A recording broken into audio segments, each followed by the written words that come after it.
Ladies and gentlemen, grab your gloves and get your compost ready.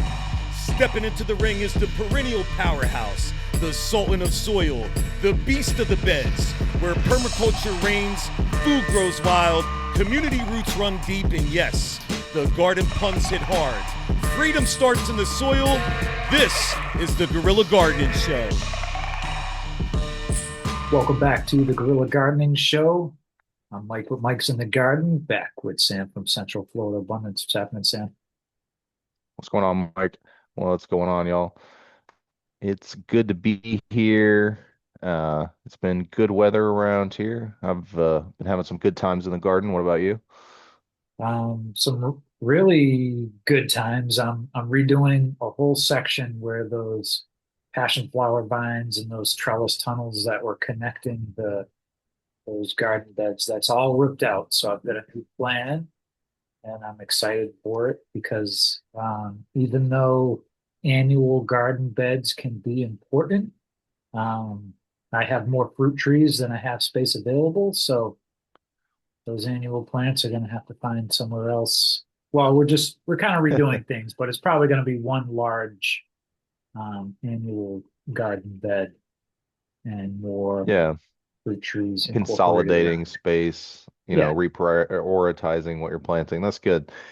That's that's good. I always like to hear people are making plans for what they're doing next.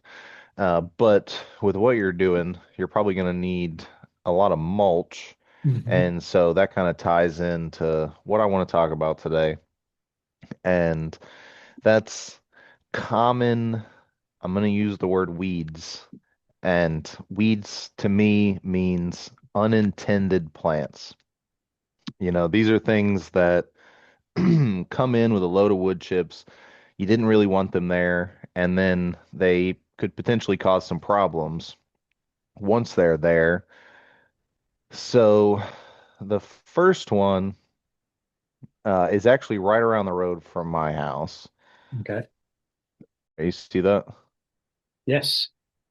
So you can see Mm. uh, The this fake onion is, bulbs. yeah, it kind of looks like that. This one honestly is not the worst. It doesn't really cause too many problems, but it is pervasive. And I think the biggest problem here is there's just too much open space in this bed. And as this video plays, I'll kind of show the context that we're looking at here.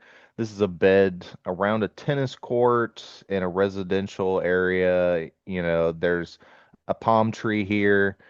They've got some kuntis and some grasses, and then they just laid pine bark mulch. Mhm. And I mean, nature abhors a vacuum. So where there's nothing, something will grow. Um, unless it's like, barren. Uh, but it's Did you healthy pull one enough out of the here that ground there? things want to grow. Yeah, I did. I'll pull some more out in a minute. I honestly, somebody needs to come get them all out because they're flowering right now. They're about to create their first rounds of seeds. And it's possible that they were here before the mulch came in, but this is a plant that I see come in. This is known as the lawn orchid. So Okay. I believe it is, I don't think it's actually an orchid. Uh, Maybe it is. I have it pulled up on, we'll look at it in a minute.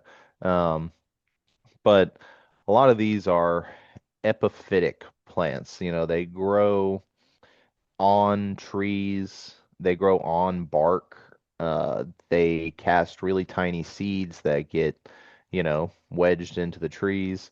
And then when you know, grind up the trees, they've been chipped, or, you know, you've got material that's sitting underneath trees for a long time, like in the mulch yard. These spores and seeds gather in the mulch, and then when you spread it, you get these things popping up that maybe weren't here before.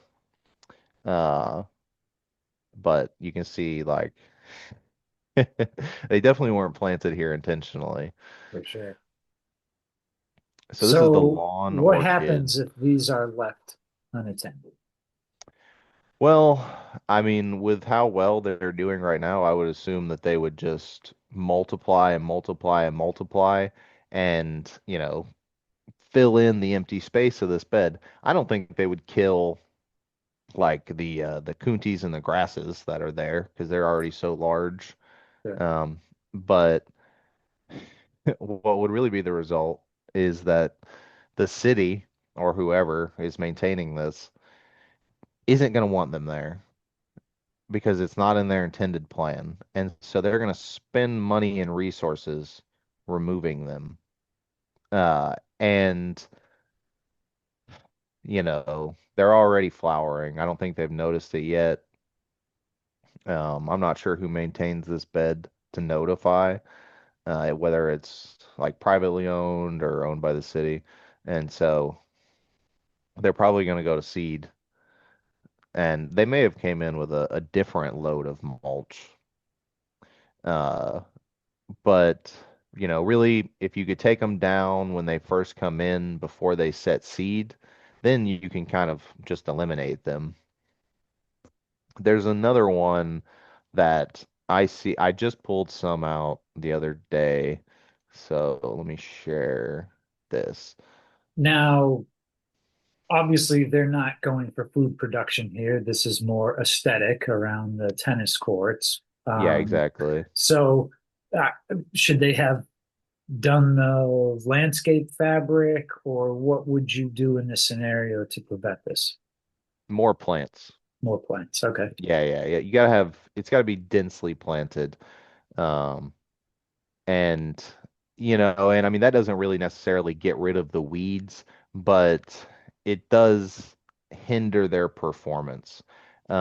And more plants and then proper management. If a species pops up in your garden, in your food forest, what have you, that you don't want there, you have to remove it. You have to pay attention to that. I mean, for the context of the tennis court, all of that was laid down in like the last 6 months. And so that's the time to heavily monitor, see what pops up. But this is another one that you'll see often. Um, and I always knew this one as the Chinese orchid. Let's see. But yeah, this is what the flower looks like. Hmm. You ever seen these bulbs before? I have, yeah. I don't Yeah, know that I've ever seen them flower though. what they'll do, you can see it on this one. They form little bulbs Yeah, off to the sides. Yeah, and then they just like mat the ground. You can see it like along his sidewalk, and it makes it really difficult for anything else to grow there. yeah. The lawn orchids that I showed in the video, uh, they don't really have these bulbs, and so I mean, clearly they're prolific. So small things they could overcrowd, but this is another one here. This is one that I see all the time that comes Yeah, in like with wood chips. Have you ever had this one come in? for sure. Yeah, and it'll smother your plants because it's Mm, a climbing vine. yeah. Um, not not useful as food, you know. Really, the best use for this is chop and drop because it's a legume, it's a nitrogen fixer. Okay. And the best time to chop and drop is before it sets seed. So, it's like a one-time use. If it pops up in your food forest, if you see, a vine climbing with these types of leaves, and then, they're very distinct pea flowers in these clusters, just get them out of there. I removed a bunch of these seeds uh in like a small food forest just the other day. When they're in these pods, you can still catch them before they get dispersed. Mm, Um, and they're poisonous, so not even worth trying to eat. yeah. They look poisonous. People used to make jewelry out of them though, and I thought that was interesting. I could Hmm. definitely see, you know, being interested in that. I guess people still make jewelry out of them. Here's one right here. Apparently, yeah. Yeah. Some poison wrapped right around your wrist. Yeah. But I mean, you know, when you bring in materials from off your site, it's going to be, full of things. And you really just have to understand that, you know, whatever was growing there has a chance of reproducing in that mulch because it's, not compost. It's still got all the things. It's usually freshly chipped. This is another one here. I see Brazilian peppers, I mean, it'd be hard for most tree companies to not chip trees just because they have seeds on them. Sure. It would be nice. Uh, and it would be, you know, nice if more companies at least paid attention to it. So then if they were dispersing their stuff as, mulch, they could let somebody know. They'd be like, hey, well, just so you know, there was a Brazilian pepper tree and what we were pruning and chipping, and it had a ton of seeds on it. So you're probably going to have those popping up. And that's one that'll, I mean, it could be a chop and drop in certain situations, but if you're in a small garden and it gets established, that's its garden now. Like that's a, Mm. you know. So, I mean, I've, I guess in your food forest, I've never really seen, I mean, you have like the ground cover diversity that most people have in non-lawns. But did any of that come in with your wood chips, or was that just kind of always there? I'm trying to think. I would say mostly um the lawn orchids and the Chinese orchids. Oh yeah. Yeah. And I don't How did know you? if that was there before or if it was brought in with it. So, I mean, without mulch, the Chinese orchids don't grow. Like, okay. they really like to sit in that mulch. Uh, and it's so hard to get rid of them. Like, you really have to. That's one that I will bag up and throw away. Uh, I've not yet tried feeding it to the chickens, Hmm. but I've been taking a lot of weeds of certain size and caliber and sticking them in the worm farm. oh, okay. Yeah, I mean that makes sense. Yeah. As And long as you're not like, smothering them or the weeds are like too moist. yeah, I mean, I want to say they doubled reproduced. I need to go in there and take some of the big ones out again, but um, I'm kind of on a 2 month schedule with the But I worms fed right them now. Some sweet potato vines before, and I had sweet potato vines growing out of my worm compost or my worm farm. So, uh, They're growing in the farm. well, I use all three trays. I know you're supposed to use one, and then when it fills up, you layer another one in there. But because I've used all three, I kind of like cycle through them. So I'll keep some castings in like a lower tray, and then in the middle tray is where I put all my fresh stuff. And then the top tray, I'll kind of just put like some um, paper or cardboard as an absorbent. And Right, then right. um, after a couple weeks, I'll start filling up that top tray because usually at that point, not that that second level has, been eaten up, but um, just to kind of usually the second tray, I'm putting like grassy type stuff in there, and then the top tray I'll put in, banana peels or food scraps as we get them. So Yeah. I mean, just figuring out what kind of system works because it's gonna be different for everybody's climate, how fast stuff breaks down.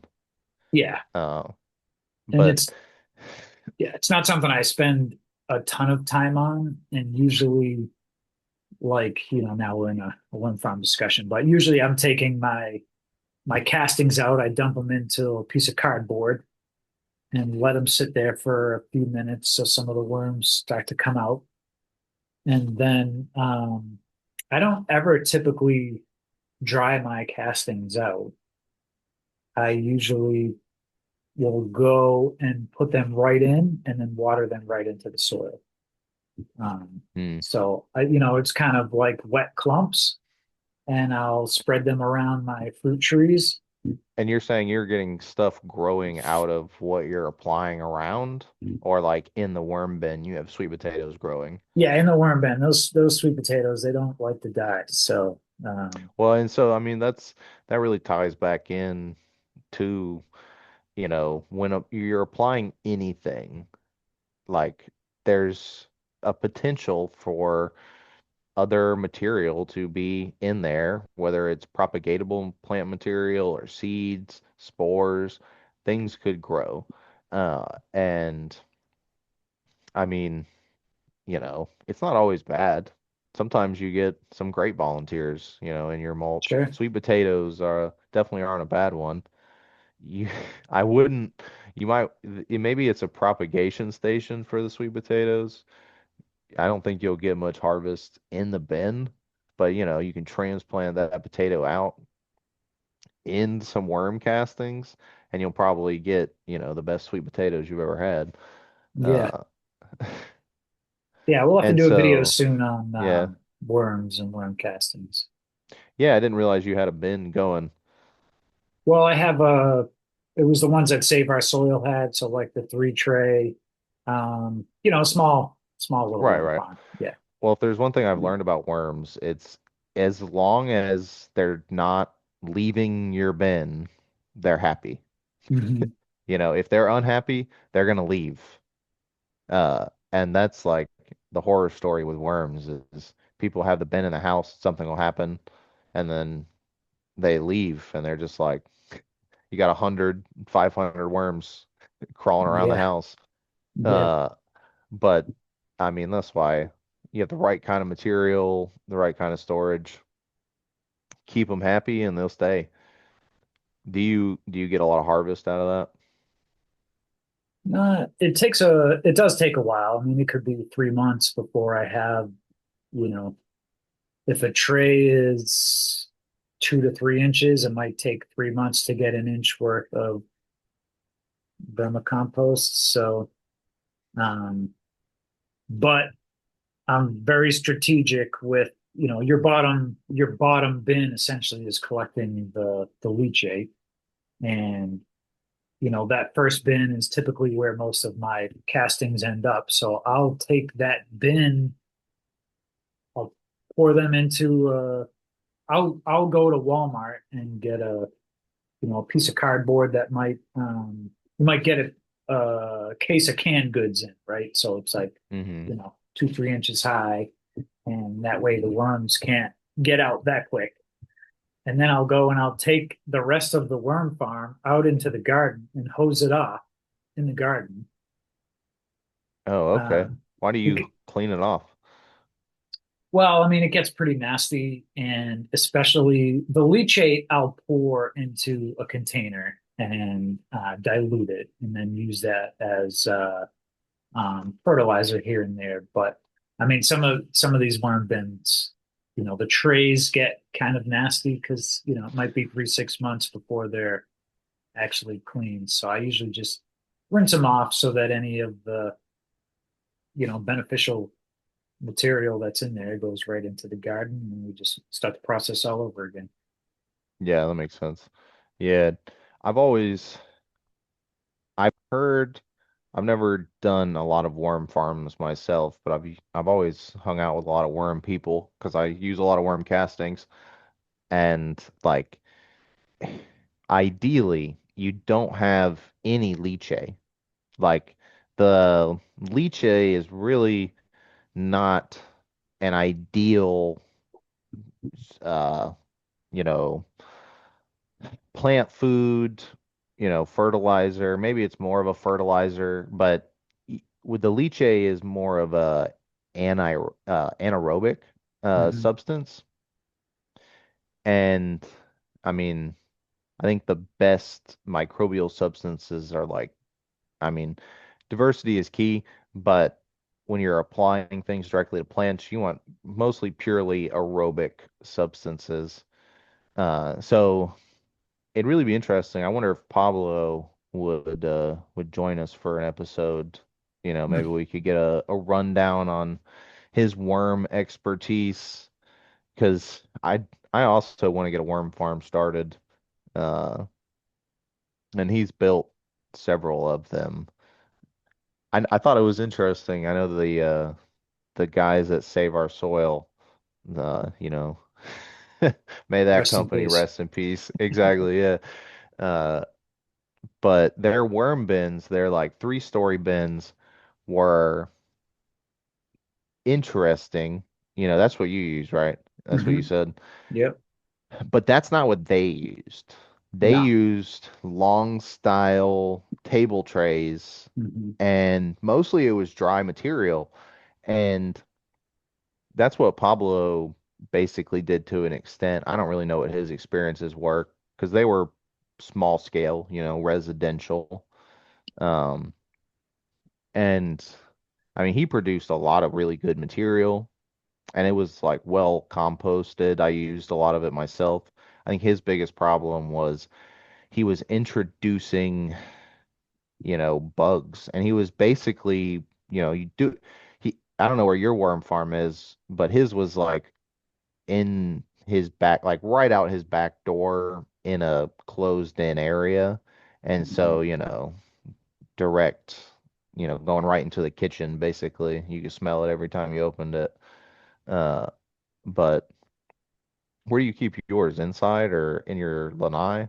Yeah, mine's in the garage, which is why there is a lot of leachate because especially, in the summertime, It that gets thing's just hot. a sweat box out there. So I'm Huh. definitely it could probably use more. I have it right next to a bin filled with shredded paper. And so usually I'm, kind of putting in shredded paper with whatever I'm adding to it. The box stays wet though. Like when it's wet, can you add more paper to kind of soak all that up? Sometimes I met some lady that does worms and soil stuff too. And what she said is, and I haven't done this yet, but she suggested taking like the cardboard packing paper that comes in everyone's Amazon boxes now, Yeah, yeah. which is great for your compost, or you can lay it down on the ground and put mulch or whatever on top.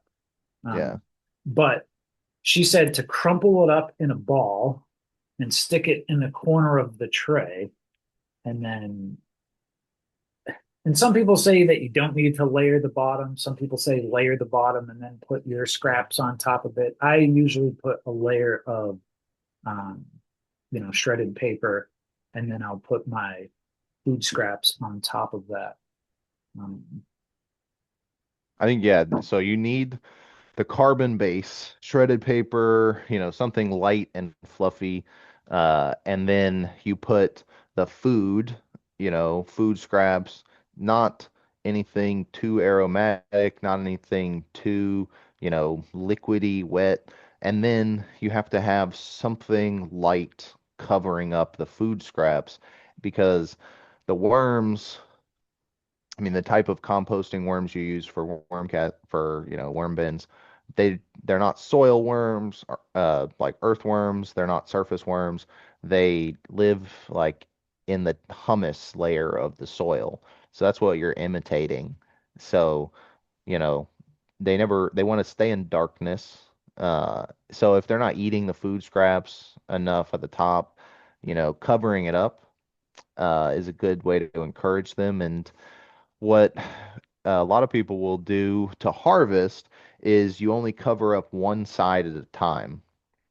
And you have a long bin and then you take the covering off of one side, just have it on one other side, all the worms will migrate to that side, and then you can harvest over here without disturbing the worms. And then you flip it over, you know. And so that's kind of a benefit of the table, you know, bin dry system. Um, but I did talk to Pablo recently, and he said he's got ideas for, he's kind of designed his own new kind of worm bin now. Okay. So it'd be interesting to hear what he had to say. So when we're talking about different mulching situations, and I do have, we can bring up chip drop here in a second because if you haven't heard about chip drop, about to drop it on you. But Yeah, everybody should be signed up, whether or not you're going to get some, yeah, depends on your area. Yeah.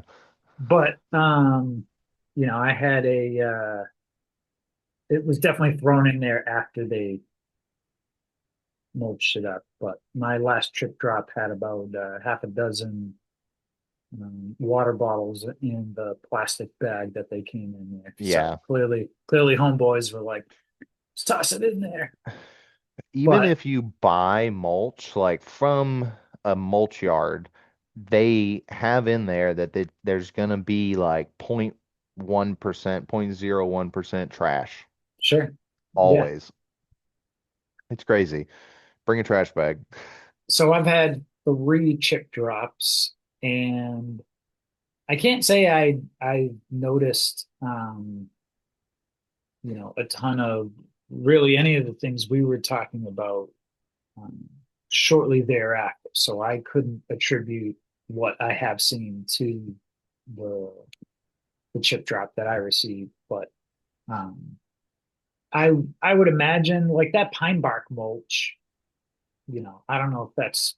I'm assuming it's sprayed with some type of chemical or something. It's most likely treated because that Yeah. definitely came from a mulch yard. But again, it could be things could get into it while it's sitting at the mulch yard. Mhm. Uh, and you can never assume. But really, I wanted to share this. I think I can do it like this. So this is something I found earlier, and this is an early planting, 3 years, 6 years, really demonstrates how to plant to fill space. Hmm. So obviously, this is a much wider bed, but I mean, really around that palm tree, here are some palm trees, just like the one that was there at the tennis court. Uh, but instead of just having, I mean, nothing essentially, Right. it's filled in with ground covers, some other palms, pine tree here, these are saw palmettos. And then you can see, I mean, it does take some time. This is 3 years in, but when you have that diversity, you know, it's gonna actually fill the space. Hmm. And now, I mean, there's not enough sunlight reaching the ground for those little orchids to come in anymore, Right. even if they were there at one point. So, I mean, that's why I said before, really the answer for controlling the weeds in the long run and building a healthy system is just planting densely. And this is the same bed. And they came Hmm. in, it's a little sparse at first. They came in, planted more. They've got annual flowers in here. This grass, probably some Fakahatchee grass, just to really fill it all in. But yeah, this is a great. Uh, was looking for some pictures of great native landscaping, and I found these guys. I think they're in South Florida, Okay. landscaping company. Uh, if you're down there looking for some work, definitely reach out to them. Yeah, But yeah, meadowbeautynursery.com. this is definitely the example. If you're doing it in your own yard, plan for this. I mean, you can, in a larger area, you can incorporate pathways, small areas to walk through for maintenance, having points of interest within the bed, but you don't leave any space for weeds because if you do, something's going to grow there. And 9 times out of 10, you don't get lucky enough that it's something that is, good, that's going to be benefit to you in some way. Yeah, let's bring up chip drop. Like Sam was saying, if you haven't already. So yes, I'm gonna Oh yeah, recommend the classic video. a pro tip here. If you haven't already, when you sign up for your chip drop, I believe it's $20 last time we did. It could be free. It's It's optional to free. pay $20. If you tip $20 in advance, you get bumped to the top of the list. So whenever I've signed up for chip drop, I usually have one within a month. Now we're here in Central Florida. There's lots of tree trimming going on prior to hurricane season. You have If you're your in Tampa or Orlando, you're guaranteed to get one within a couple of weeks. If you're in more like rural parts of the state, it's going to be longer, but still worth signing up. It's free. You know, there's actually a map that you can look on the website. There's a map you can look at people around you. At least it used to be there.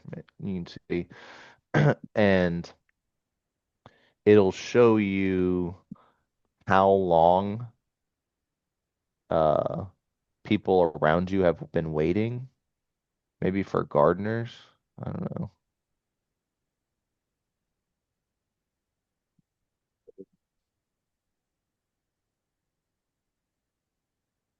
No,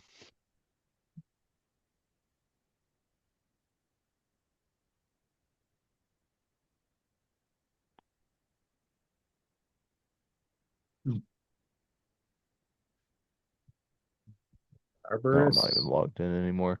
Yeah, I've signed up for many chip drops and I've had not much luck, but I've always kind of been in rough places. Where Yeah, I'm so at now, I can't even buy mulch. this is about what you're gonna get. Um, it's a full Yeah. truckload, and you need to plan in advance because they're just gonna show up. They might let you know the night before, and so you got If to you're tell them used in to advance where you chasing want it. down, tree companies and that's what you want, that's what this is. It's going to be a tree company driving their truck up. So make sure, check for power lines, uh, make sure they have space to turn around, and they're not going to drive on the grass. Right. But it's a good resource. And usually, like that much mulch, I mean, you know, get the kids at it. If you got 2 kids, you could probably get it done in a weekend. But probably you could also just chip at it for a couple weeks if you don't need to park in the driveway. But it's always good to have a pile of mulch sitting around. For They're gonna sure. get in trouble because it's on the sidewalk there. I've had that Yeah. HOA complaint. Yeah. Well, hopefully this isn't an HOA, but um, and hey, you can always coordinate with your neighbors, you know, and if 10 Yeah, yards, which is a typical load, is too much, then I've seen a lot of people for free on Marketplace and next door, stuff like that. You know, I've even they, picked up mulch from people giving it yeah, away. yeah, And you can even organize with your immediate neighbors because this is in between 2 houses. They could both take this, get rid of their lawns, plant food forests, be yeah, self-sufficient. What a world. This would be enough for well, at least 3 houses here to get rid of their entire lawn. for sure. Or my backyard. Um, Sam, great episode. Tell everybody where they can find more of you and if they want some information on how to avoid invasive mulch plant species. Yeah, if you want somebody who will spread mulch for you and get out all of the invasive species before they get into your food forest, you can check out Central Florida Abundance on Instagram and Facebook and right here on YouTube, and send me a message and we can set up a consultation. You can also check out I Go Farms if you want to get some local produce in Polk County. And if you want to Excellent. get a shirt like this one, Guerrilla Gardening shirts. We've got lots of garden pond shirts and actually, so you want to follow Mike's in the Garden everywhere. You have your social medias. I'm going to show you this newest shirt I just came out with here, and then we will leave it at that. This here is you got Mount it real quick. slash more. Wow, that's great. So for all you horror fans out there, we've got um, lots of great Head on stuff to for that you. link So below, get yourself some gear. Upgrade your profanities. That's what I like to say. So, Let them know. all Watch right, out for Tim. the weeds, y'all. Take care. We'll see you next time.